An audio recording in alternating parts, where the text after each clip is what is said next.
வணக்கம். செப்டம்பர் 12ஆம் தேதி இன்னைக்கான முதல் பதிவு. பங்குச்சந்தையில் நடந்த சில விஷயங்களை விரைவாக பார்க்கலாம். முக்கியமான தகவல், நான் செபி ரெஜிஸ்டர்ட் அட்வைசர் கிடையாது. நம்ம சேனல்ல இருந்து எப்போதுமே ஸ்டாக் ரெக்கமெண்டேஷன்ஸ் கிடையாது. யூடியூப் சேனல் மட்டும் இல்லைங்க, மற்ற சோஷியல் மீடியா பிளாட்ஃபார்மான இன்ஸ்டாகிராம், வாட்ஸ்அப், டெலிகிராம்ல இருந்து கூட நாம ஸ்டாக் ரெக்கமெண்டேஷன்ஸ் வழங்குவதில்லை. மேலும் பணத்தை வாங்கிட்டு எந்த சேவையும் வழங்குவது இல்லை. பல போலியான குரூப் இயங்கிட்டு இருக்கு. தயவு செய்து ஜாகிரதையாக இருங்க. இந்த வீடியோவில் காட்டக்கூடிய அனைத்து கம்பெனிகளும் வெறும் இன்ஃபர்மேஷனல் பர்பஸ்க்காக மட்டுமே முதலீடு செய்யுங்கன்னு சொல்கிற வீடியோ கிடையாது. எந்த ஒரு முதலீட்லையும் ரிஸ்க் இருக்கும். ரிஸ்க் புரியாமல் இன்வெஸ்ட் செய்யாதீங்க. ரிஸ்க் புரியலன்னா தயவு செய்து இன்வெஸ்ட்மெண்ட்டை தவிர்த்துருங்க. நம்ம ருபி டிரைவர் சேனலை ஆதரிக்கிற அனைத்து நல்ல உள்ளங்களுக்கும் நன்றி. சில இண்டிவிஜுவல் ஸ்டாக்ஸ் மற்றும் செய்திகள் விரைவாக பார்க்கலாம். நேற்று செப்டம்பர் 11ஆம் தேதி நிஃப்டி 0.5% குறைவாக க்ளோஸ் ஆயிருக்கு. ஃபாரின் இன்ஸ்டிடியூஷனல் இன்வெஸ்டர்ஸ் 15,415 கோடி ரூபாய்க்கு வாங்கியிருக்கிறாங்க. 13,660 கோடி ரூபாய்க்கு விற்பனை நடத்தியிருக்கிறாங்க. நெட் பையர்ஸாக இருந்திருக்கிறாங்க 1,755 கோடி ரூபாய்க்கு. டொமஸ்டிக் இன்ஸ்டிடியூஷனல் இன்வெஸ்டர்ஸ் 11,402 கோடி ரூபாய்க்கு வாங்கியிருக்கிறாங்க. 11,171 கோடி ரூபாய்க்கு விற்பனை நடத்தியிருக்கிறாங்க. நெட் பையர்ஸாக இருந்திருக்கிறாங்க 231 கோடி ரூபாய்க்கு. இந்தியாவுடைய ஆகஸ்ட் மாதத்திற்கான இன்ஃப்ளேஷன் டேட்டா இன்னைக்கு வெளியாக இருக்குன்னு நினைக்கிறேங்க. ப்ளூம்பர்கில் ஒரு அப்டேட் கொடுத்துருக்காங்க. அவங்க நடத்தின கருத்து கணிப்பில் அவங்க எதிர்பார்ப்பது 3.42% இந்தியாவுடைய இன்ஃப்ளேஷன் ஆகஸ்ட் மாதத்தில்.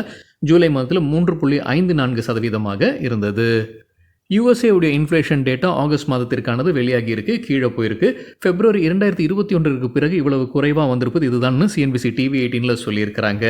ஆகஸ்ட் மாதத்தில் 2.5%, ஜூலை மாதத்தில் 2.9% இருந்தது.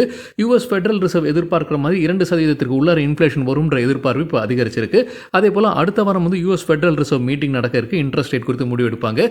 இன்ட்ரெஸ்ட் ரேட்டை குறைப்பாங்கன்ற அப்படின்ற எதிர்பார்ப்பு மறுபடியும் அதிகரிச்சிருக்குன்னு அதே சிஎன்பிசி டிவி 18ல் அப்டேட் கொடுத்துருக்காங்க.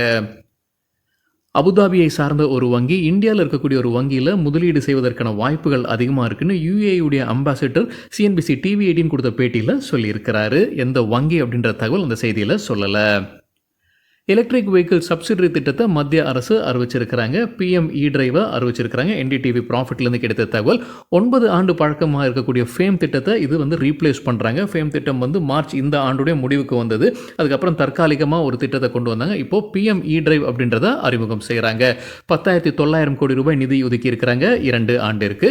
இதனால் 24.79 லட்சம் எலக்ட்ரிக் 2 வீலர்ஸும் 3.16 லட்சம் எலக்ட்ரிக் 3 வீலர்ஸும் 14,000 எலக்ட்ரிக் பஸ்ஸஸும் பயன்பெறும்னு சொல்லியிருக்கிறாங்க என்டிடிவி ப்ராஃபிட்டில்.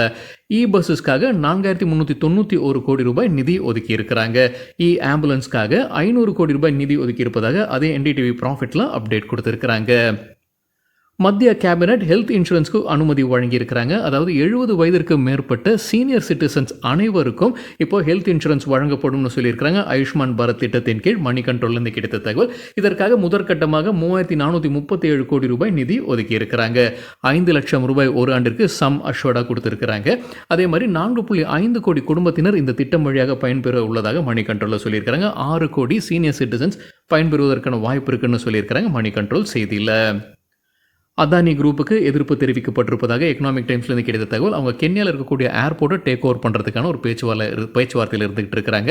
இந்த டீலுடைய பாகமாக அதை புதுப்பிக்கிறாங்க. அதே மாதிரி அங்கே புது ரன்வேயை அமைக்கிறாங்க. அதுக்கப்புறம் 30 ஆண்டிற்கான மெயின்டெனன்ஸும் செய்வாங்கன்றது தான் அவங்களுடைய கான்ட்ராக்டில் இருக்குது.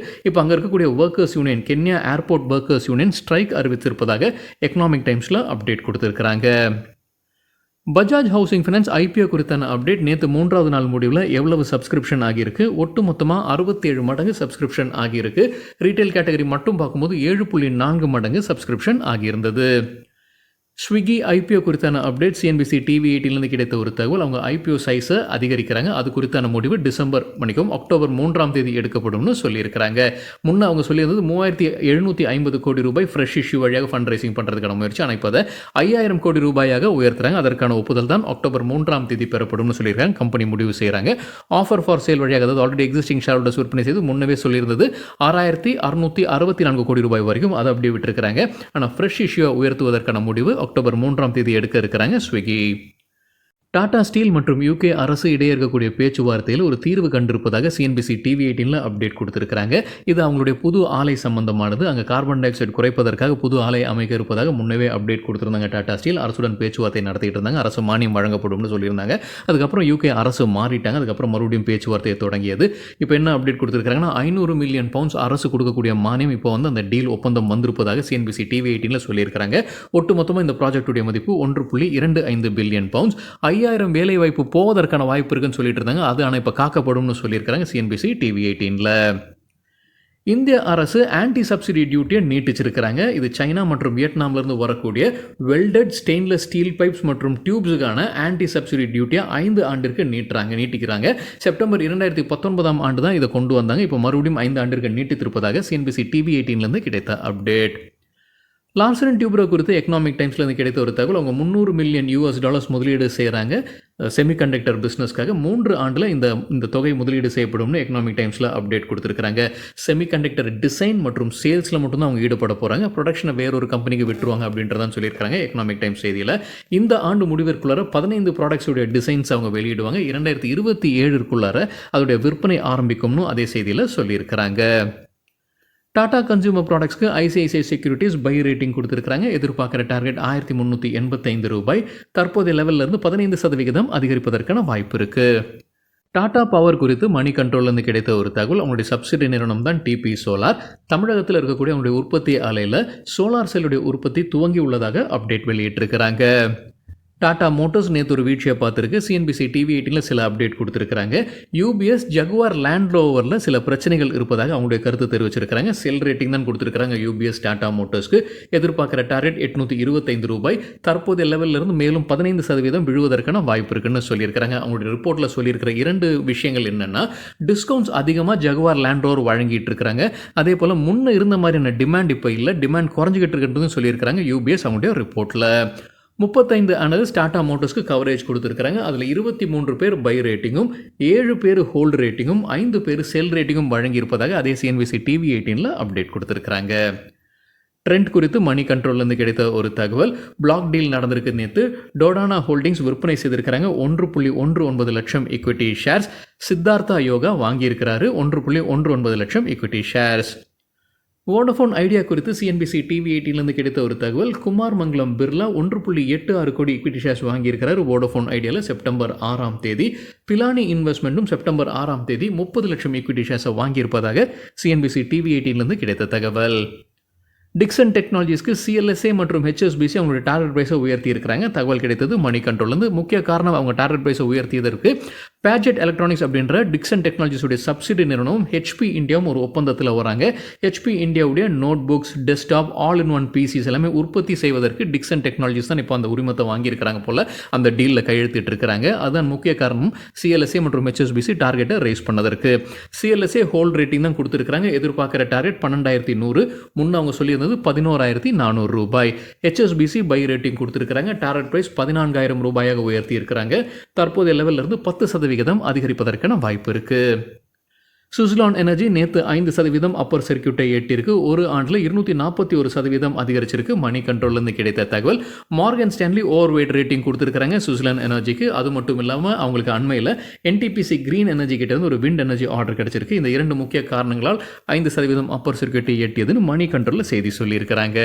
ஐசிஐசிஐ செக்யூரிட்டி சுஸ்லான் எனர்ஜிக்கு ஆட் ரேட்டிங் கொடுத்துருக்காங்க. எதிர்பார்க்குற டார்கெட் பிரைஸ் $80. 70 முன்ன சொல்லுന്നത് 80. நேற்றே இந்த $80 கடந்துருச்சுன்னு தான் நினைக்கிறேன். இன்னொரு முறை சரிபார்க்க வேண்டும். ஸ்பைஸ் ஜெட் குறித்து எக்கனாமிக் டைம்ஸ்லேருந்து கிடைத்த ஒரு தகவல். அவங்க டெல்லி ஹைகோர்ட்டை நாடி இருக்கிறாங்க. கீழமை நீதிமன்றம் தீர்ப்பு வழங்கியிருந்தாங்க. அதற்காக மேல்முறையீடு செய்திருக்கிறாங்க. அங்கேயும் அவங்களுக்கு சாதகமாக தீர்ப்பு வரல. டெல்லி ஹைகோர்ட் என்ன சொல்லியிருக்கிறாங்கன்னா, அவங்க 3 இன்ஜின்ஸை உடனடியாக நிறுத்தி லீசர்ஸ்க்கு அது செட்டில்மெண்ட் பண்ண வேண்டும் அப்படின்ற ஆர்டர் பாஸ் பண்ணியிருக்கிறாங்க. 15 நாட்களுக்குள்ளார பணத்தை கட்டணும் அப்படின்றது சொல்லியிருக்கிறாங்க. அப்படி இல்லைனா அந்த இன்ஜின்ஸை அவங்களுக்கு சரண்டர் பண்ணுன்ற ஆர்டர் இருந்தது. கீழமை நீதிமன்றம் அதே தான் சொல்லியிருந்தாங்க. அவங்க டெல்லி ஹைகோர்ட்டுக்கு போயிருக்கிறாங்க. டெல்லி ஹைகோர்ட்டும் அதே தீர்ப்பை வழங்கியிருப்பதாக எக்கனாமிக் டைம்ஸில் அப்டேட் வெளியிட்டிருக்கிறாங்க. இண்டிகோ ஏர்லைன்ஸ் குறித்து சிஎன்பிசி டிவி 18லேருந்து கிடைத்த ஒரு தகவல். மேனேஜ்மெண்ட் பேட்டி கொடுத்துருக்காங்க. அதுலேருந்து கிடைத்த ஒரு தகவல். 2030ஆம் ஆண்டிற்குள்ளார குளோபல் ஏர்லைனாக மாறும் இண்டிகோ ஏர்லைன்ஸ் என்ற செய்தி சொல்லியிருக்கிறாங்க. இருந்தாலும் அவங்களுடைய கோர் பிஸ்னஸான உள்ளூர் சேவையை அதில் கவனம் சிதறாது. இருந்தாலும் குளோபல் ஏர்லைன்ஸ் அந்தஸ்தையும் 2030க்குள்ளார பெறும் அப்படின்னு கம்பெனியுடைய மேனேஜ்மெண்ட் பேட்டி கொடுத்துருக்காங்க. Century textiles, Aditya Birla group company money கண்ட்ரோல்லேருந்து கிடைத்த தகவல் நேற்று 5% எட்டியிருக்கு. ஒரு புது ஹையும் எட்டியிருக்கு நேற்று ஷேர் பிரைஸ். புது அப்டேட் என்னென்னா, நுஸ்லி வாடியா கிட்டேருந்து 10 ஏக்கர் நிலத்தை வாங்கியிருக்கிறாங்க செஞ்சுரி டெக்ஸ்டைல்ஸ். இந்த 10 ஏக்கர் நிலம் வழியாக 14,000 கோடி ரூபாய் வருவாய் ஈட்டுவதற்கான ப்ராஜெக்ட்ஸ் இருப்பதாக சொல்லியிருக்கிறாங்க மணி கண்ட்ரோல் செய்தியில். 1,100 கோடி ரூபாய்க்கு வாங்கியிருக்கிறாங்க நுஸ்லி வாடியா கிட்டேருந்து. அதிலிருந்து வரக்கூடிய ப்ராஜெக்ட்லேருந்து 14,000 கோடி ரூபாய் ஈட்டுவதற்கான வாய்ப்புள்ளதாக அறிவிச்சிருக்கிறாங்க. அரவிந்த் ஃபேஷன்ஸ் குறித்து மணி கண்ட்ரோல்லேருந்து கிடைத்த தகவல் நேற்று செப்டம்பர் 11ஆம் தேதி ஒரு பெரிய டீல் நடந்திருக்கு. 3.3% ஈக்விட்டி ஷேர்ஸ் கைமாறி இருக்கு. அதாவது 250 கோடி ரூபாய் மதிப்பிற்கான ஷேர்ஸ் கைமாறி இருப்பதாக சொல்லியிருக்கிறாங்க மணி கண்ட்ரோலில். கோல்ட்மேன் சாக்ஸ் வாங்கியிருக்காங்க 10 லட்சம் equity shares. Mahindra Manulife mutual fund 12.75 லட்சம் ஈக்விட்டி ஷேர்ஸை வாங்கியிருக்கிறாங்க. ஐசிஐசிஐ புடென்ஷியல் லைஃப் இன்சூரன்ஸ் கம்பெனியும் 43.5 லட்சம் ஈக்விட்டி ஷேர்ஸை வாங்கியிருக்கிறாங்க. கிராவிட்டா இந்தியா குறித்து சிஎன்பிசி டிவி 18லேருந்து கிடைத்த ஒரு தகவல், யூரோப்பில் அவங்களுடைய முதல் ரீசைக்ளிங் யூனிட்டை வாங்குறாங்க. ரொமேனியாவில் வேஸ்ட் டயர் ரீசைக்ளிங் பிளான்ட்டை வாங்குறாங்க. இதோடைய உற்பத்தி திறன் 17,000 MTPA. ஆஸ்ட்ரா மைக்ரோவேவ் ப்ராடக்ட்ஸ் மற்றும் ப்ரீமியர் எக்ஸ்ப்ளோசிவ்ஸ் ஒரு டீலில் வராங்க. நேற்று இரண்டுமே நல்லா பர்ஃபார்ம் பண்ணியிருப்பதாக எக்கனாமிக் டைம்ஸில் அப்டேட் கொடுத்துருக்காங்க.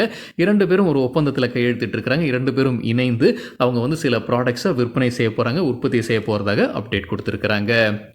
நசாரா டெக்னாலஜிஸ் குறித்து சிஎன்பிசி டிவி 18லேருந்து கிடைத்த ஒரு தகவல், அவங்க புது முதலீடு செய்கிறாங்க. $2.2 மில்லியன் ஸ்டான் நிறுவனத்தில் முதலீடு செய்கிறாங்க. இந்த ஸ்டான் அப்படின்றது பிளாக் செயின் சார்ந்த sports fan engagement start up நிறுவனம். ரூட் மொபைல் குறித்து எக்கனாமிக் டைம்ஸ்லேருந்து கிடைத்த ஒரு தகவல், ஆஃபர் ஃபார் சேல் வழியாக ப்ரொமோட்டர்ஸ் அவங்களுடைய ஷேர்ஸை விற்பனை செய்கிறாங்க. ப்ராக்சிமஸ் ஓப்பல் அப்படின்ற ப்ரொமோட்டர் என்டிட்டி தான் 6% ஷேர்ஸை விற்பனை செய்கிறாங்க. அதாவது 38 லட்சம் ஈக்விட்டி ஷேர்ஸ். எதற்காக விற்பனை செய்கிறாங்கன்னா, செபியோட விதிகள் படி பப்ளிக் ஷேர் ஹோல்டிங்ஸ் இவ்வளவு இருக்கணுன்றது இருக்குது. அதை எட்டுவதற்காக தான் இந்த விற்பனை நடப்பதாக அப்டேட் கொடுத்துருக்காங்க. என்ன ஃப்ளோர் பிரைஸ் நிர்ணயித்திருக்கிறாங்க, 1,635 ரூபாய் ஒரு ஷேருக்கு. கிட்டத்தட்ட அந்த லெவலில் தான் இப்போ ட்ரேட் ஆகிட்டு இருக்கு ரூட் மொபைலுடைய ஷேர் பிரைஸ். இன்னைக்கு நான் ரீட்டைல் இன்வெஸ்டர்ஸ் பங்கெடுத்துக் கொள்ளலாம் இந்த ஆஃபர் ஃபார் சேலில். வெள்ளிக்கிழமை ரீட்டைல் இன்வெஸ்டர்ஸ் பங்கெடுத்துக் கொள்ள முடியும். ப்ராக்சிமஸ் ஓப்பல் கைவசம் ஜூன் மாதம் இறுதியில் 83.11% ஷேர்ஸ் வைத்திருக்கிறாங்க ரூட் மொபைலில். பாரத் எலக்ட்ரானிக்ஸ் குறித்து சிஎன்பிசி டிவி 18லேருந்து கிடைத்த ஒரு தகவல், புதிதாக உங்களுக்கு கிடைத்த ஆர்டர்ஸ் உடைய மதிப்பு 1,155 கோடி ரூபாய். இதில் கொச்சின் ஷிப்யார்ட் கிட்டேருந்து கிடைத்தது 850 கோடி ரூபாய். பிரெண்ட் க்ரூடுடைய விலை கீழே போயிருக்குன்னு சிஎன்பிசி டிவி 18ல தகவல் சொல்லியிருக்கிறாங்க. வியாழக்கிழமை $70 குறைவாக முதல் முறையாக 3 ஆண்டில் கீழே போயிருப்பதாக சொல்லியிருக்கிறாங்க. ஸோ $70 கீழே போனது முதல் முறை வியாழக்கிழமை. நேற்றும் பார்க்கும்போது 69.93 இருந்ததுங்க. வியாழக்கிழமை 69.08 போயிருந்திருக்குன்னு சிஎன்பிசி டிவி 18ல அப்டேட் கொடுத்துருக்காங்க. டிசம்பர் 2, 2021 பிறகு $70 குறைவாக போனது முதல் முறை. இந்த க்ரூட் விலை குறையும் போது எந்தெந்த ஸ்டாக்ஸ் பயன்பெறுவதற்கான வாய்ப்பு இருக்குன்னு எக்கனாமிக் டைம்ஸ்ல ஒரு 10 ஸ்டாக்ஸ் உடைய பட்டியல் வெளியிட்டிருக்கிறாங்க. Asian paints, Berger paints, Kansai Nerolac paints, IndiGo airlines, supreme industries, Balkrishna industries, MRF, Astral, Vinati science and technology, clean science and technology. GST council meeting update economic டைம்ஸ்லேருந்து கிடைத்தது. ஜிஎஸ்டி கவுன்சில் மீட்டிங் நடந்து அதோடைய அப்டேட்ஸை வெளியிட்டிருக்கிறாங்க. லைஃப் மற்றும் ஹெல்த் இன்சூரன்ஸுடைய ஜிஎஸ்டி குறைப்பாங்களான்ற ஒரு எதிர்பார்ப்பு இருந்தது. அதற்காக குரூப் ஆஃப் மினிஸ்டர்ஸ் அப்படின்ற ஒரு குழுவை அமைக்கிறாங்க. குரூப் ஆஃப் மினிஸ்டர்ஸ் அதை ஆராய்ந்து ரிப்போர்ட்டை தாக்கல் செய்ய வேண்டும். அக்டோபர் இறுதிக்குள்ளார அதற்கான ரிப்போர்ட்டை தாக்கல் செய்ய வேண்டும். ஆனால் லைஃப் அண்ட் ஹெல்த் இன்சூரன்ஸில் இப்போதைக்கு எந்த மாற்றமும் இல்லை. ஜிஎஸ்டியில் குரூப் ஆஃப் மினிஸ்டர்ஸ் அதை யோசிச்சு அதோடைய ரிப்போர்ட்டை தாக்கல் செய்வாங்க இந்த கவுன்சிலுக்காக. கவுன்சிலுடைய மீட்டிங் அடுத்த நவம்பர் மாதத்தில் நடைபெற இருக்கு. அதே போல் காம்பன்சேஷன் செஸ் உடைய எதிர்காலம் என்ன ஆகும்? இப்போதைக்கு மார்ச் 2026 வரைக்கும் இருக்கு. ஆனால் அதற்கு பிறகு அதோடைய எதிர்காலம் என்ன ஆகும் அது குறித்து குரூப் ஆஃப் மினிஸ்டர்ஸ் ஆராய்ந்து ரிப்போர்ட் தாக்கல் செய்ய வேண்டும் என்ற முடிவு எடுத்திருக்கிறாங்க. இதோடைய ரிப்போர்ட்டும் அக்டோபர் 24 தாக்கல் செய்ய வேண்டும். நவம்பர் மாதத்தில் அடுத்த ஜிஎஸ்டி கவுன்சில் மீட்டிங் நடைபெற இருக்கு. வேறு என்னென்ன மாற்றங்கள் பண்ணியிருக்கிறாங்க? கேன்சர் ட்ரக்ஸுடைய ஜிஎஸ்டியை குறைச்சிருக்கிறாங்க 12%லேருந்து 5%. அதே போல் ஃபாரின் ஏர்லைன் கம்பெனிஸ் அவங்களுடைய இம்போர்ட் ஆஃப் சர்வீசஸ்க்கான ஜிஎஸ்டிக்கு விலக்கு வழங்கியிருக்கிறாங்க. சில ஸ்நாக்ஸ் உடைய ஜிஎஸ்டியை குறைச்சிருக்கிறாங்க 18%லேருந்து 12% குறைச்சிருக்கிறாங்க. ஆன்லைன் கேமிங் அண்ட் கேசினோஸ் உடைய ரெட்ரோ டாக்ஸில் ஏதாவது மாற்றம் வரும்ன்ற எதிர்பார்ப்பு அதில் எதுவுமே மாற்றலை அப்படின்றத என்னுடைய புரிதலுங்க. ஜிஎஸ்டி இதில் புதிதாக அவங்க கொண்டு வந்த அந்த ஜிஎஸ்டி வழியாக 412% வருவாய் அதிகரிச்சிருக்குன்னு அதே எக்கனாமிக் டைம்ஸில் அப்டேட் கொடுத்துருக்கிறாங்க. மத்திய மற்றும் மாநில யூனிவர்சிட்டிஸ் மற்றும் ரிசர்ச் சென்டர்ஸ்க்கான ரிசர்ச் ஃபண்டிங்கோடைய ஜிஎஸ்டிக்கு விலக்கு வழங்கி இருக்கிறாங்க இந்த ஜிஎஸ்டி கவுன்சில் மீட்டிங்கில். அடுத்த ஜிஎஸ்டி கவுன்சில் மீட்டிங் நவம்பர் மாதம் நடைபெற இருக்கு. சரிங்க, இதுதான் சில விஷயங்கள் என்னுடைய பார்வைக்கு எட்டியது. நன்றி, வணக்கம்.